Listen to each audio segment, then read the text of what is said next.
And welcome back to the Texas Longhorn Football Channel. I'm your host for It's Prediction Friday. So we got Jason Sukamil here. Alex Dunlap is here. And this portion, which is probably one of our most fun videos that we shoot all week. Okay, it is the funnest video that we shoot all week. It is brought to you by PrizePicks. Now, listen, if you're not on PrizePicks, man, this thing's going to be pretty cool because they're doing a 100% deposit match up to $100. So you throw in $100, you can definitely they'll match you up to match your 100 right there. And the cool thing is, unlike some of these other things that do fantasy stuff, we're not talking about going in with teams and trying to figure out lineups or anything crazy like that. Salary caps, all that crazy stuff that none of us like. Like, it's just, I hate it. I hate it. Who has time? I don't have time. I'm barely getting by my own fantasy season. But this allows you to look at the individuals and kind of figure out a more or less kind of there. And this is way more fun. We have so much fun doing this. If there ever was a team building that has brought us closer together, I think Jason and Alex weren't even friends until we started doing this PrizePick things. That's where we've been. So listen, get on there, use the promo code OrangeBloods, and get yourself that match there because it's going to be so great. So let's start talking off Texas versus Iowa State. Alex, what's the line on this game again? I know we talked about before we started shooting. Was it 16 and a half? Yeah, 48 and a half, 48 and a half over under 16 point spread. Right, so Texas obviously is coming off the big win versus Oklahoma this past week, 49-0. I think a lot of us didn't think it was going to be a close game. I think Ketch had to go into overtime and an overtime win, which now in hindsight looks crazy. I wish Ketch could be here, for that one. I think most of us had kind of a lopsided victory, and few of us expected the blowout that happened and that ensued. But here we are, 4-2, hosting Iowa State, 11 o'clock game. Jason, I will start with you. Kind of give us your thoughts about this game going into it, and then after that, go ahead and give us what your prediction is. Yeah, my thoughts are that this is not a very good Iowa State team. Certainly not the last 2.5 weeks, if you will. They played decently against Baylor in the first half, but they've been pretty bad on offense the last 2.5 weeks. Defensively, they're good. Matt Campbell always has good defensive teams, and this one's no different. They're first in the conference in run defense and pass defense. I think scoring defense. I'm not sure about that, but they're good at kind of just mucking things up, muddying things up a little bit, and just making it difficult. So they don't give up a lot of big plays. But in Quinn Ewers, I trust, man. I just think Texas is a better team, and I broke down the matchups on Orange Bloods, and you can go read those. But I had a hard time finding any areas in which I give Iowa State the edge. So I think Texas is clearly the better team. I think this Texas team with Quinn Ewers running the show is a really good football team. I've got Texas winning it pretty easily. I've got Texas 34, Iowa State 17. Right. Okay, 34-17 from Jason. So that's covering the spread. Is that? Do I have to do the math on that one? Yeah, it's 17. So I got them double. Right there, covering what that spread is. Alex, give us your thoughts, kind of going into this game. Well, I'm with Jason. Actually, my score prediction is really close to his. And when Ketch picked that overtime game last week, I thought to myself, Ketch, you're making the same mistake that I've been making, that people on the board have been giving me trouble for on the Orange Bloods message boards, saying if you're going to be picking this game to be this close, you need to be picking Steve Sarkisian to lose, because that's what he does in these close games. So if you're going to be picking Texas to win moving forward, there's some advice I got from the board was you should pick them to be winning big, because that's generally how it's going to happen. And I think that their advice notwithstanding, I do think that probably is how this is going to happen. I like Jason. I don't have the numbers in front of me about Iowa State's offense, right now, but I mean, I do know I've watched them this season, and man, with all the hype that people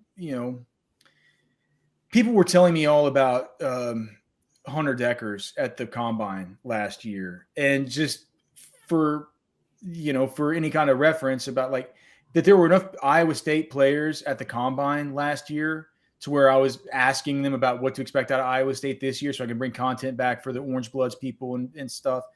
It just goes to show, man, they've lost some good players, and these were good offensive players last year. They lost 2 tight ends to the NFL, Charlie Kohler. I forgot who the other one was. I forget his name. the big red-haired one. And then also Breece Hall, of course, goes on to the NFL. So they've lost some playmakers. And just from what I've seen on offense, I said that this is a team that's missing those guys. That offense does not look good. They play well defensively. I think that they could give Texas some trouble. I think that probably they'll turn Quinn Ewers over a time or two, and they could give Texas a little bit of trouble. But I think what got started against Oklahoma will continue going on, especially when I was looking at the defensive lineman in this game. Jason, I'll be interested to hear what you think. Is that guy, that the 350-pound nose tackle, does he even play? Because he was listed second on their depth chart, but he seems like the only one that has some real mass on him. They got a couple 288. What? Yeah, Isaiah something. Isaiah Lee. Yeah, he starts from. Yeah, okay. So I mean that could mean trouble, because the other some of the other more senior players that I saw there, 285-pound defensive linemen and nose tackles, 292 pounds, stuff like that.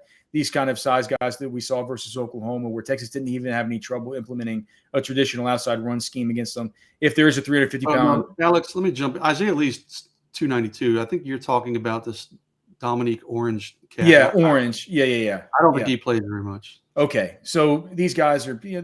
I think that this offensive line practices against these big 350-pound cloggers. I think when they get to go up against these 288-pound guys and stuff like that, it makes their job a little bit easier. So I think the offensive line will keep going. I'm picking Texas here, 35-14.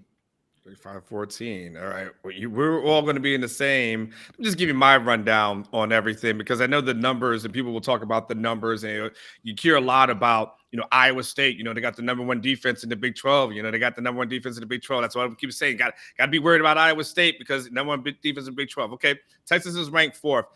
Can we talk about how they've gotten to this?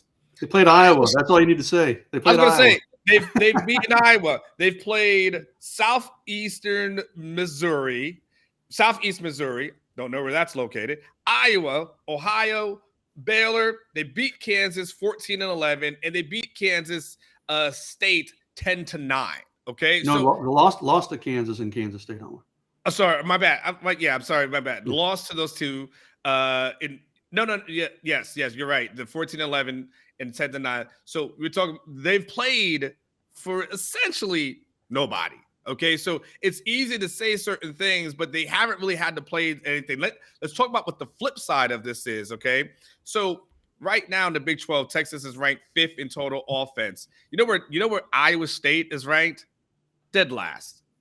They're ranked 10th in total offense right now. And they might be without their starting running back this week too. So correct. At Iowa State right now, Alex, they're averaging 19 points a game, 19.4 points a game. That's 107th in the nation. Texas is averaging 38.8 a game. That ranks 15th in the nation. So do you think do you think it has to do with I'm sorry, I didn't mean to interrupt. Go ahead. Alex. You were about to finish your statement though. I was just about done. Okay. I wonder if, because Matt Campbell's a good coach, man. Do you think he's going to take the Nebraska job or something?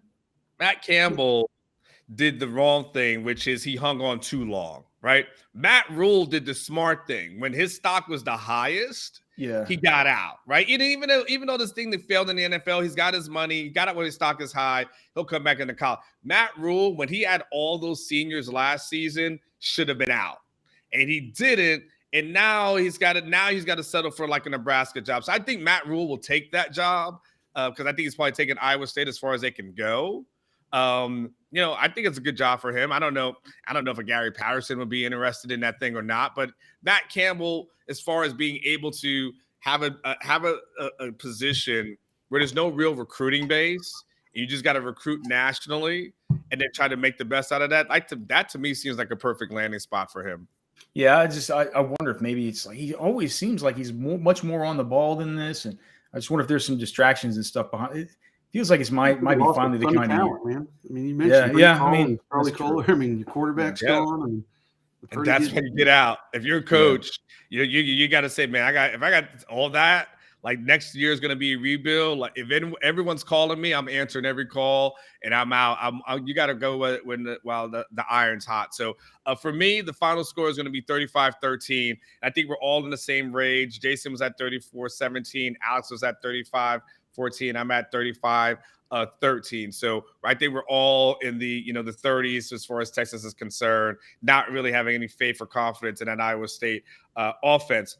Now let's talk about PrizePicks. Okay, so because PrizePicks has got some things out there, some things for us to. We got a free Steph Curry pick if you're in the NBA stuff. So Steph Curry gets over 0.5 points in the season opener. So that's one you can just stick onto your entry and just count it as a freebie. And so you'll have one of your picks on your entry that's just an automatic one. But there's certainly all you need one more is at that point, and then you're good to go, right? So, but you're not here to hear about NBA talk from us. It's enticing, though. It's enticing, It's enticing to go ahead and do that. So there's some interesting, there's some interesting ones out here that you could do a more or less on Quinn Ewers. I mean, they've got a lot listed. Typically, we're talking about what we don't have. They got Quinn Ewers at 255.5 passing yards and go more or less on that one. Bijan at 104.5 rushing yards, more or less. Xavier Worthy, we don't know what to expect. We were talking about that. 64.5 receiving yards or 4 receptions. You can go more or less on that one. They've got some stuff for Jordan Whittington. Jatavian Sanders is listed. Even a Burt Auburn at 1.5 field goals made, more or less. Is there anything, Jason, when you looked at what PrizePicks is offering this week that has kind of caught your attention, that's got you kind of salivating just a little bit? If I'm being honest, Iowa State's defense is pretty good. And if Texas gets up like we're all expecting, then they're going to probably try to take the air out of the football. So I'm a little bit gun shy, but I keep going back to the Whittington and the Xavier Worthy 4.0 receptions on both of them. One of them is going to be over that 4.0. Probably a good chance that both of them. I mean, Xavier Worthy's got to have a breakout game in terms of receptions. And I keep waiting for Sark and them to just get him some easy touches, swing passes and maybe a jet sweep where they toss it to him and counts as a pass. But he hasn't been getting many of those. I think he had one of those last week that was a swing pass for a catch. He had one that was backwards that actually counted as a run. But I keep getting suckered in on those 4.0 receptions. And they haven't been great for me so far, but I'm going to go do it again this week. I'm going Xavier Worthy over 4.0, more than 4.0, receptions. Alex, what do you think about that? I don't know about Worthy. It's like whatever I say, just go the opposite way. Just fade me on Worthy. Every time I feel like my logic is sound, but I'm just always wrong about whether or not he's going to go get the over under on the receptions. I don't have a good read on Worthy this year. I don't know what's going on. I think that the sample size with Quinn Ewers is still just too small for us to really, really understand kind of what's going on with his game. The thing that jumped out at me that they have Jatavian Sanders at 4.5 receptions, more or less, and 47.5 yards, more or less. And to me, the one thing that comes into my head, I start thinking, well, they have JT Sanders for more receptions than either of Texas' leading wide receivers. And to correct, we have Jaleel Billingsley coming back this game, don't we? Correct. Mm-hmm. So who knows? I don't think that he's automatically going to come in and be this, it's like in fantasy football. We sometimes talk about these players who aren't really good enough on their own to be worth anything to you to pick up off the waiver wire. But there's still these guys who are good enough to come in and swindle your fantasy players. I'm trying to think of an example of one of these guys, but let's just it's not the best example, but just say like last week, if you had Breece Hall on your fantasy team, you'd have been happy having Breece Hall, right? But you wouldn't have been pleased to get in, say, like Michael Carter as your RB3. But Michael Carter does go ahead and steal 2 touchdowns away from Breece Hall, right? And it's like he's not doing it for anybody. He's not helping anybody else. But it's just with this situation, it's just like the law of the conservation of targets, right? It's like some of those tight end targets are going to get split off to Julio Billingsley. So I feel like we used to get Jatavian Sanders at like 1.5 receptions at like 8.5 yards over under at the beginning of the season. Do you guys remember those good old days? Now we're at 4.5 receptions, 47.5 total yards. Julio Billingsley coming into the fold. Gunnar Helm playing basically a season high of snaps last week. I think that, and like if Jason talked about earlier, if this game does kind of turn into one where Texas tries to take the air out of the football, maybe a slight bit takedown in passing volume, I think I'd be tempted to take the under on JT Sanders for as much as I love him and talked about what a dynamic weapon he was in the modcast and everything like that. Just with the uncertainty with a new tight end coming into the fold, especially one that during camp they lined up flexed off the line of scrimmage in the slot in all kinds of different ways to get the football in his hands. I feel like we'll see some design looks go his way, and that just naturally is going to take some receptions out of the tight end pool for Texas. Well, good. But then I'll go the opposite, and then everyone will be a winner, right? Because one of the things, it was interesting, he did, when Sarkisian was asked earlier this week about the return of Julio Billingsley, he said, yeah, they would have some things, they have some design things in there for him, but he said a caveat, which was, but not at the expense of Jatavian Sanders. He's real specific to point that out, like to let you know Jatavian's still his guy. So I think they found a good thing, even before Jalil was, that thing happened. I feel like Jatavian had really established himself as that guy. And look, I feel like, for a young quarterback, a young quarterback's best friend is always the tight end, right? And so I think having a guy like that. Now, the 4.5, I don't know about.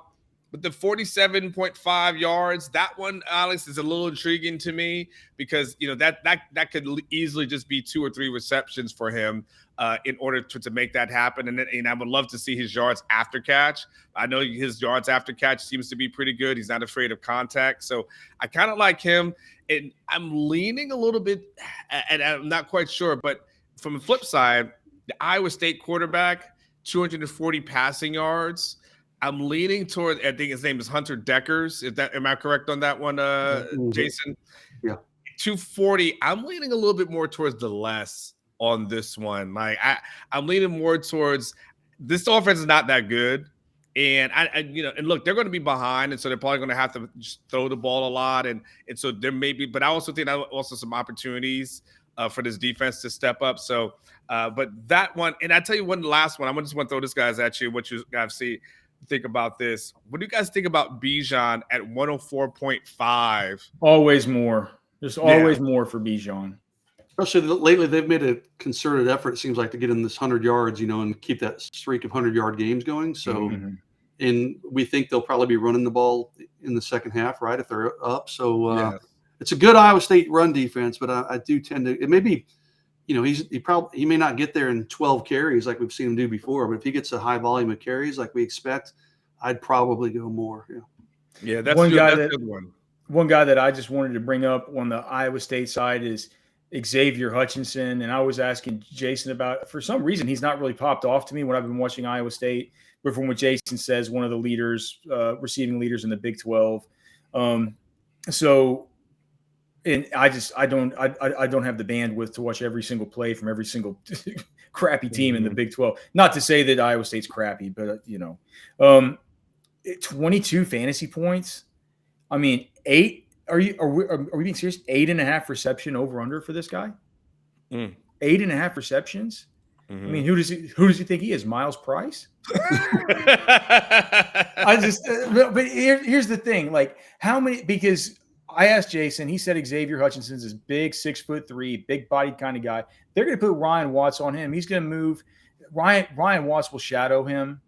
This isn't going to be where they can get him on the linebackers and nickel corners like Tech was able to get Miles Price open. They're not going to be able to design that stuff. They're going to have to go down the field, and they're going to have to win by burning Ryan Watts, who's long and who is physical. And I don't care who the wide receiver is. 8.5 receptions. There hasn't been an outside perimeter wide receiver that's done anything near that to Texas this season. So Xavier Hutchinson. Here's his catch log, though, Alex, this year. 8, 11, 9, 8, 13, and 8. And he had 11 against a good Iowa defense. 13 against Kansas, 8 against Kansas State. So he's Look, a high volume receiver. But, yeah. I understand, but 8.5 for 8. I clearly need to watch more Xavier Hutchinson, and I certainly will whenever he elects to come out for the draft, whenever that is. But I mean, 8.5 receptions versus the Texas outside corners is just, look, it's something that we haven't seen this year.